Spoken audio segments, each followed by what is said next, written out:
Je dirais qu'aujourd'hui, les barrières tombent entre communication B2B et B2C. On a de plus en plus une liberté de ton.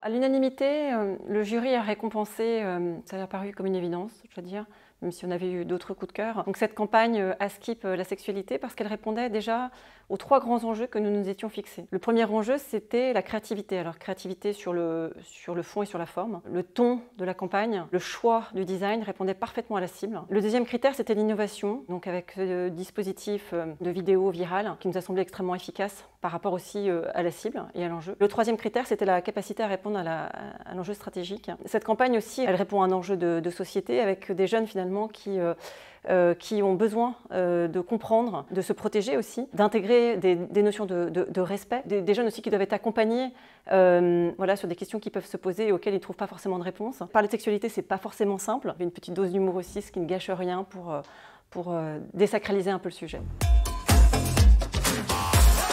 Askip, il n'y a pas de grossesse. Tu peux pas tomber enceinte. Askip, c'est au mec de gérer les capotes. Fantasme. Dépister. La masturbation. Désir. Capote. Un nut.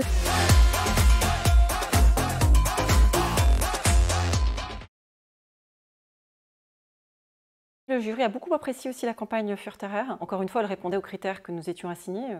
Voilà, la notion de créativité sur le fond et la forme, l'innovation dans le dispositif et la justesse de la stratégie mise en place par rapport à l'objectif. On vient d'univers relativement différents, sur des tranches d'âge assez différentes. On est tous confrontés à des problématiques capillaires différentes. Et on a trouvé que le dispositif était vraiment malin, astucieux, agile. Les problématiques étaient abordées avec les portraits. On avait des questions-réponses. Enfin, il y avait à la fois dans les formats narratifs et dans le ton qui était donné une cohérence globale qui nous apparaît vraiment réussi. Un autre dispositif qui nous a beaucoup plu, c'est ce qu'a mis en place Citeo. Citeo a eu un parti pris assez fort, presque militant, et ça s'est tout à fait bien ressenti à la fois sur les choix et les partis pris créatifs que dans le ton, et de très grande qualité à la fois sur l'aspect design et sur les partis pris éditoriaux. Je dirais qu'aujourd'hui, les barrières tombent entre communication B2B et B2C. On a de plus en plus une liberté de ton. Je pense qu'il y a un travail d'évangélisation qui a été fait pour que les entreprises prennent confiance aussi en elles sur la personnalité qu'elles peuvent offrir dans l'expression de ce qu'elles sont. On est beaucoup plus libre de choisir le ton juste, un ton qui a de la personnalité. Et ça, je pense que c'est une avancée majeure. La deuxième tendance, c'est aussi le fait qu'on a vu de plus en plus, et pendant ce Grand Prix, des sujets de société émerger, et donc avec les entreprises qui s'emparent par le fait aussi qu'elles ont travaillé sur leur raison d'être. Et puis l'autre tendance, évidemment, mais je crois qu'on en a tous conscience aujourd'hui, c'est-à-dire qu'on ne raisonne plus sur un objet, sur une problématique, mais on raisonne sur tout un écosystème.